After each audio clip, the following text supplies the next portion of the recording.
what attributes do leaders have at the corporations that are restorative? And what I tell out, what I would tell businesses, which they do a better job than the schools. Businesses realize that they're in competition with other businesses, and so you almost have to have what I would say the free agent approach in football. Right. When that free agent comes into the building, that team is trying to sign that agent right there. They're trying to close the deal. What restorative practices, what I'm having leaders reflect on is, why should that free agent choose your building?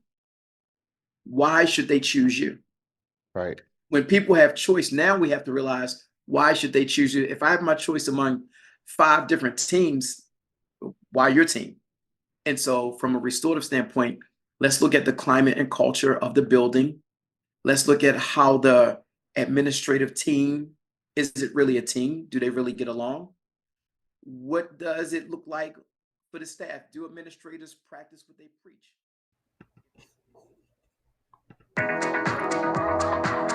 Welcome to EdUp Accelerated Excellence, a podcast dedicated to the advancement of educational effectiveness and equity across both traditional and non-traditional learning experiences and contexts.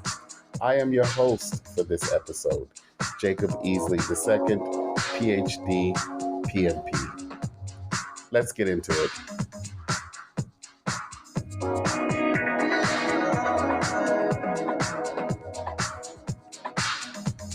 Welcome back to the EdUp Accelerated Excellence podcast. Today we have a guest. His name is Rodney Toulson. He is the owner and driving force behind Restorative Consulting Services, LLC, and an advocate for creating nurturing school environments. He has appeared in the International Institute of Restorative Practice, Restorative Works publication, for combating bullying. He has worked with organizations such as the Pittsburgh Public Schools. He is a graduate of Coppin State University and holds a JD degree from the University of the District of Columbia's David A. Clark School of Law, both of which are HBCUs, or historically Black colleges and universities. A big shout out to HBCUs. As an HBCU alum myself, we like to promote HBCUs on this podcast. Rodney, welcome back to EdUp Accelerated Excellence. Jacob, thank you so much for hosting me. That was a great intro. Thank you for having me back. I'm ready to have a good time with you. Excellent. So everyone needs to know that, Rodney, you were one of our first guests on the EdUp Accelerated Excellence podcast. And we recorded an inspirational short with you during the Education 2.0 conference in Las Vegas back in March 2024, where you also received the Outstanding Leadership Award. So we're glad to have you back, but can you tell us, what have you been up to since then? That is an awesome question. Jacob, after that conference was actually a mini break for myself. And, my lovely wife took off from school. She's an assistant principal, so we're both in education. And that following week was her spring break, and I took that week off. But ever since then, it's been run. So lots of training, and because a lot of schools are doing training, professional development, and just moving forward to trying to establish their restorative community. So I've been all over the country. So you and your wife after the conference had a different type of restorative practice. Yes. Yes. Absolutely. And that's one thing, Jacob, when we're talking about being restorative, one of the keys is, are we as people restorative with ourselves? Mm-hmm. Are we restorative with our self-care, our emotional intelligence, processing, the things that we need, to be just our best selves, no matter what our business in, but that restoration process of just that personal healing and taking care of those personal needs. So just so the audience knows that they can find your episode, your prior episode, and others on our website, edupxe.com, or on Apple, Spotify, iHeart podcast outlets. And we hope that you would like the episode, listen to it first, like it, follow, and share. So, Rodney, how did Restorative Consulting Services come to be? What was the context and what value were you seeking to bring forth? Well, great question. It really came to be going way back to 2013. I was working in Baltimore City Public Schools and I was a restorative practice director. And I was at a school called Collington Square, which was a pre-K to 8 school. And as a restorative practice director, I said, you really need to sharpen your saw and do a deeper dive because you're trying to teach this restorative concept. So I actually went to IIRP, the International Institute of Restorative Practice, and I have a graduate certificate in restorative practices. During that time, I fell in love with it during the classes, and I went to the president. I said, hey, I would love to spread this work. It's working in Baltimore without students, without parents, without staffs.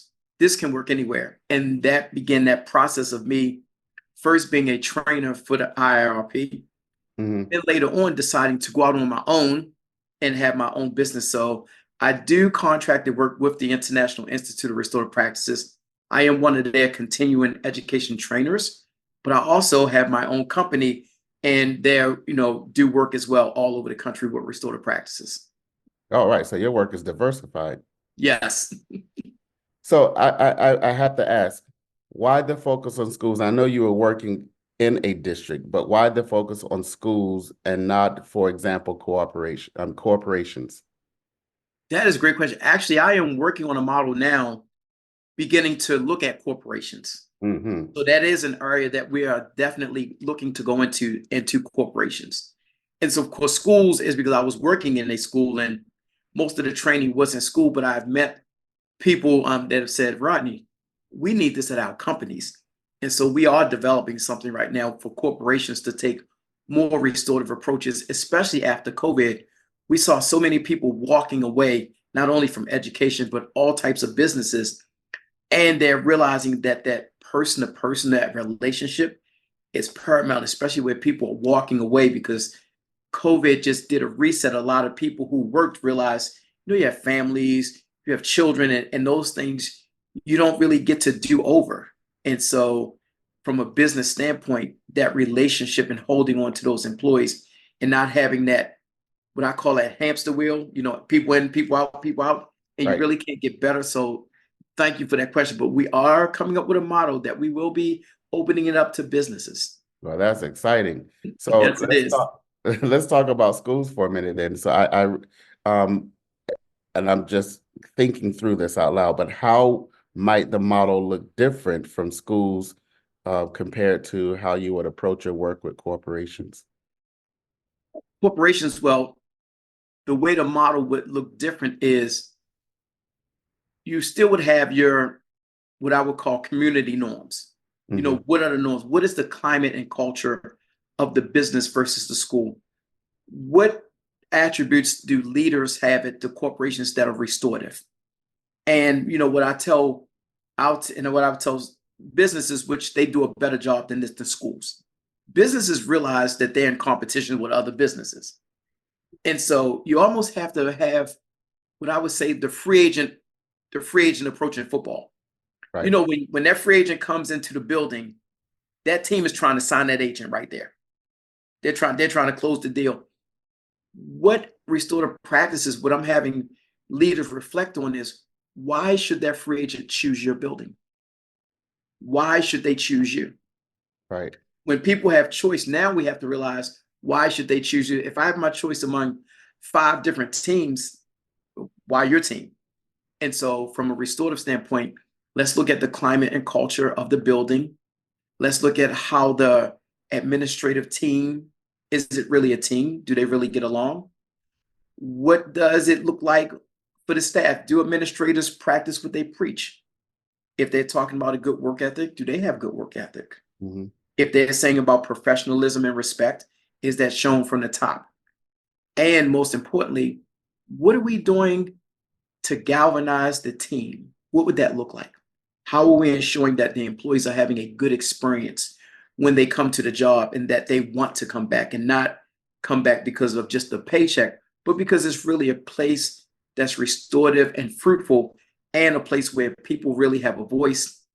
There is accountability, but there is voice and there's community. So that's how it will look from a business standpoint.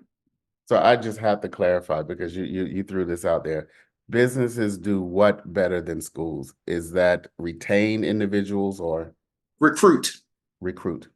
Businesses do a lot better job of recruiting the ones that are good than schools. Like schools were it before COVID, it was schools, you had more staff than jobs. Mm-hmm. So people really had to find a job and accept it right away because they kind of had to get in where they fit in. But then after COVID, you had what we could call the big walk away, Mm-hmm. where a lot of educators walked away from education. So now you found yourself, instead of like being able to pick between 4 or 5 teachers, now it was the teacher being able to pick between 4 or 5 schools. And so that now that was a whole different look of how you had to present yourself. And so in a lot of schools are still adjusting and reeling because they haven't been able to figure that out yet. Right. I can definitely see that for sure. So how is restorative practice defined in your organization? What restorative practice is defined as establishing a community where all voices are heard, everyone feels welcomed, and it's a shared sense of responsibility among all the community members in restorative. And so if you're restorative, the children have a voice, the janitor has a voice, the cafeteria staff has a voice, the office workers. And so it's a community where you really want to be in a community. And I always say this, Jacob, if a person in a building says, I only clean up here, or I only do this, that I only signifies that they don't feel valued, that they feel less than. And so in a restorative community, we know the custodian names and the cafeteria workers' names just as we do the other teachers. And when parents come into your building, they feel welcomed. Well, that's a very straightforward and very not simplistic, but I would say a simple sort of concept and approach that everyone feels included and everyone has a voice. That's really it speaks to 2 points or 2 fronts, leadership and culture. Yes. So as restorative practice has gained popularity as of recent, there's still, I believe, a misconception that some people think restorative practice, and perhaps not the way you define it, but restorative practice is still for urban schools or for certain communities. How would you respond to that? No, well, I've been blessed to work with various charter, private, public school districts across 22 states. So I've done the whole gamut. And no, restorative practices, I've worked in wealthy school districts, Okay. Where their biggest issue is not fighting, but other issues that they have, to urban districts. No, and every district that I've worked with has seen the value of being restorative. And any district, they have their nuances and their problems, but they all agree on the same thing. The relationships drive everything. And we know that the teachers usually with the best results in school are the ones with the best relationships. Right. And so one, what I'll say, myth about restorative practices is, oh, we're just going to have circles and sing kumbaya. No, that's not restorative. We have something called the social discipline window. Okay. And it talks about having high control and high support.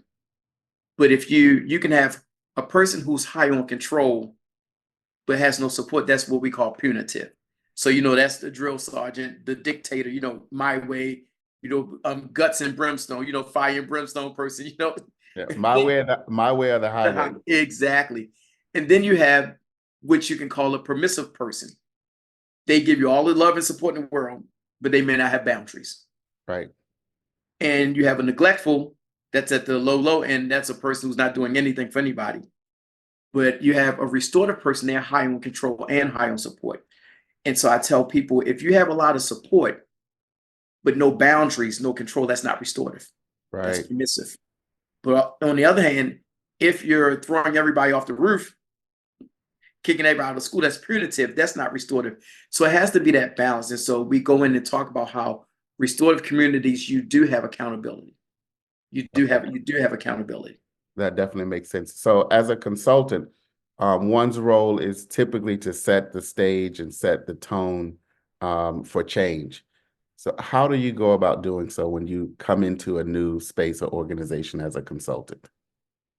Usually when you come into a new space, one of the first things I always suggest is establish chemistry with the leadership you're going to work with. Because if we talk about relationship, the last thing you want to do is come into somebody else's house telling them everything wrong and you haven't established a relationship with them. So when I come in, I'm trying to establish a one-on-one relationship with that leader, with that administrative team. Let them know, like, I am your customer. I am here for your service. And we say, hey, now, of course, there are going to be things that I say that I'm going to push you. That's my job as a consultant. Is the push, is the prod, is the ask the tough questions. But at the end of the day, I have to establish a partnership to work with, because restorative practice is the with model. And if me, the consultant, if I'm not working in the with model, then how can I expect the leadership to work with a with model with their people? So you have to come in with a with concept. Let's get to know each other. Let's establish our good working. Let's make sure that we all are on the same page for what the vision is of the school, how restorative practices fits into that. What are things that we're doing well? Where are opportunities for growth? And what are the things that we're willing to be flexible, and at sometimes realize that we do need to make these changes, even if we don't want to, but sometimes they're necessary. And that's where we start with establishing that relationship with that administrative or that leadership team. No, that's absolutely beautiful. So, but is there anything that an individual, let's just say, not necessarily a whole organization, but if you come into an organization and you know that my organization has partnered with your organization, is there something as an individual that I may need to do to prepare myself for engaging in restorative practice? Yes, you definitely want to take a restorative practice training. So you fully understand all of the concepts, the language, the why behind what's being done. And that way, when there's certain concepts, if we're talking about the compass of shame, if we're talking about shame and affect or social discipline window or fair process, that the language that's being spoken. And that way you can relate it to yourself and your own personal practices, and maybe to whatever that level of business acumen that you bring into the table. So you definitely want to be able to have knowledge of restorative practices, and you want to think about how you would fit into the puzzle. I tell a lot of businesses, think about the questions that you may be asked before you get there and have answers. Okay. So, and then can you share an example then of what restorative practice looks like from one of your consultancies? Yes, be more than happy to. I just did a planning with the principal this morning in one of the Okay. school districts. So this is hot off the press. This hot off the presses. So we were planning a visit, and with this visit, they have what they call admin prep time. So there'll be like 6 40-minute sessions. Right. And so she wanted us to really dig into, do a deeper dive. They're just starting their restorative journey. And so we were talking about circles.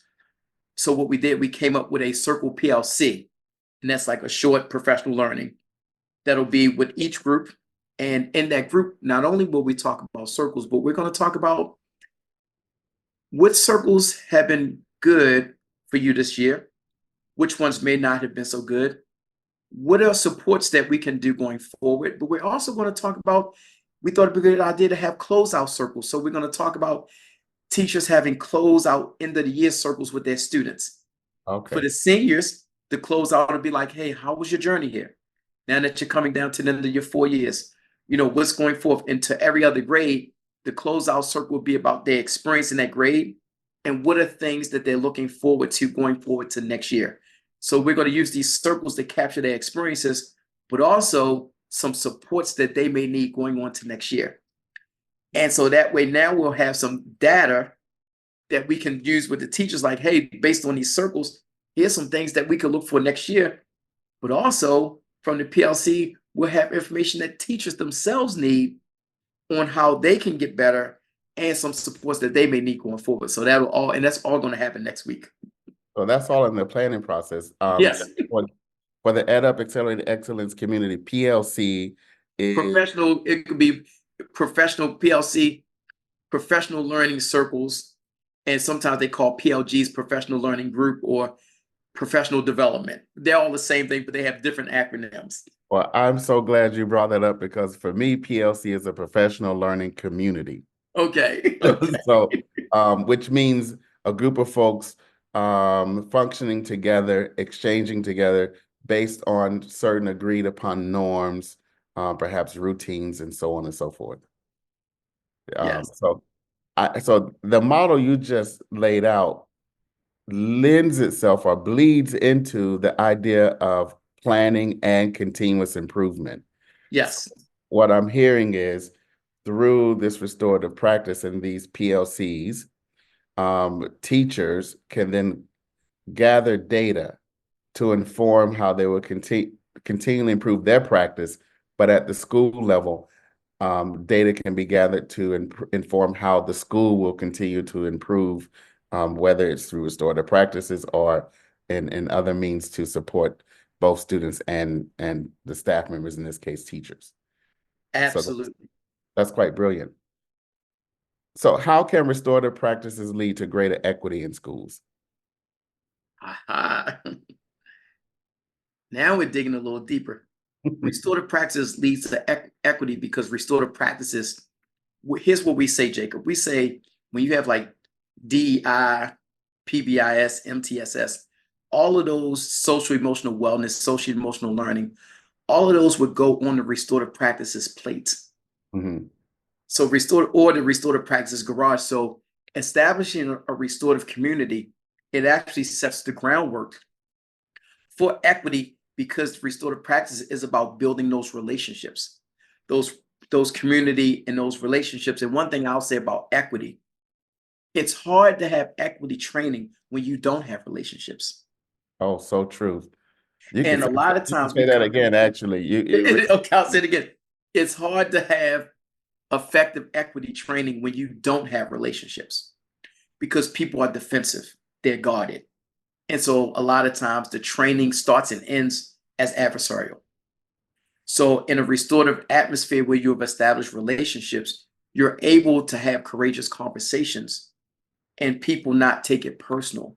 And Mhm. so the one thing about equity training, you have to create safety for the training to even be heard and for it to be effective and for people to walk away with things to think about rather than things to cringe about. And so that's what restorative practice does with equity. And that really goes back to the model you mentioned, is that all stakeholders having voice, but creating a culture where the environment is safe to engage in voice development, meaning making a voice, and so on and so forth. Yes, very, very important. I was in the Midwest where we actually did some professional development on race and equity. Mhm. And we found it very effective because that community was very restorative. And because it was very restorative, we were able to laugh and have serious conversations, but do it in a way where we had great takeaways. And we were moving on, trying to move on and get things better because a lot of times you find out when you don't have relationships, you end up with harm in the training. Right. Now you can't go forth until you do healing from the harm that was in the training. Yeah, and I think most times when you think about schools, particularly schools that we have labeled as underperforming, the goal really is to raise the bar for student success, particularly for students when there has been a gap in performance levels for certain communities. So how do you, and I'm going to use the word restorative, that's not proper in this context, but how do you improve those outcomes? And it does require having conversations sometimes around race and culture and what is it that adults, how we can see students and families differently, how we can work with students and families a bit differently. Well, the one thing that we see a lot of is low standards. You know, if you're working with underperformers, the worst thing you can do is have low standards. That's true. And so go ahead, Dr. And, Jacob. yeah, I mean, so folks can't see this, but I'm nodding, and you saw me have a certain look, so you stopped. And I think it's not necessarily low standards in terms of what we articulate on the books, because we have standards and we have outcomes and we have targets.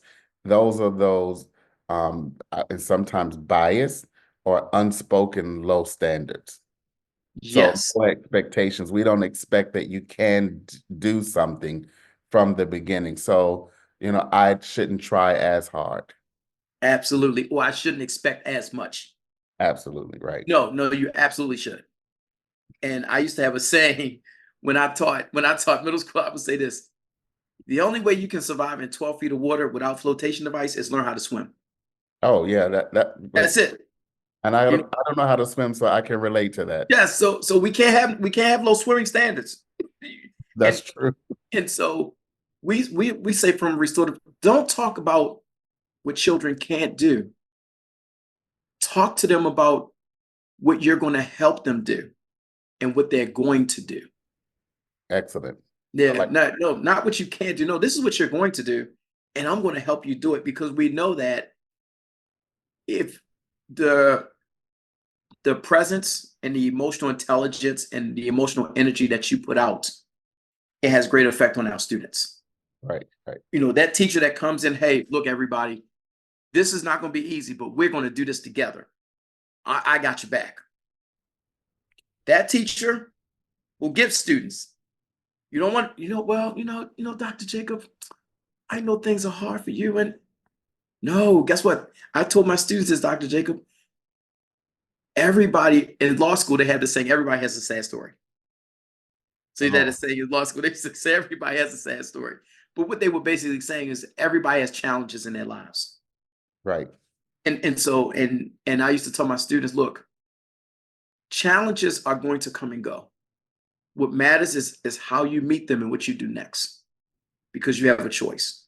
And so we need to make the choice that we're going to move, that we're going to acknowledge our challenge, whatever it is, but we're going to move on, and we're going to do the best we can do and be our best selves. And for me, I was the first person in my family to go to college.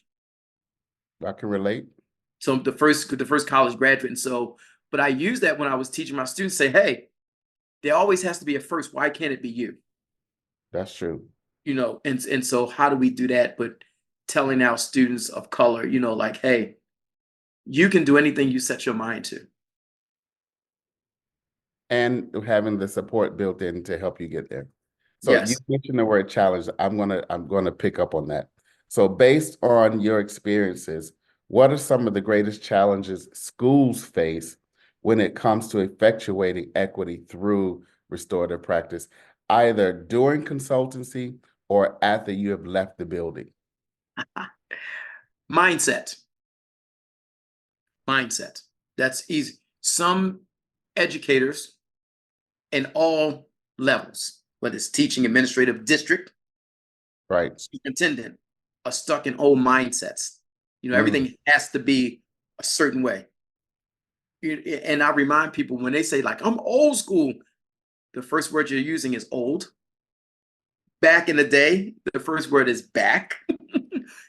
So right. this is 2024 and things have changed. And so the hardest thing to get past this mindset.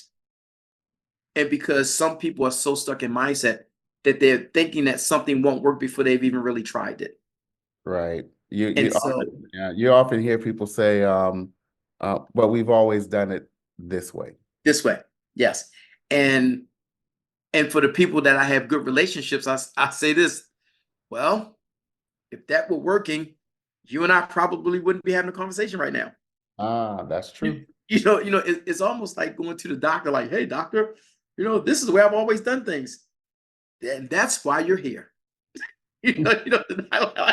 That's why you're here, because this is the way you've always done things. And I went to a seminar and a lady, her name was Leanne Gabriel. When I cite people, I like to give credit, but she said something that I think is really important.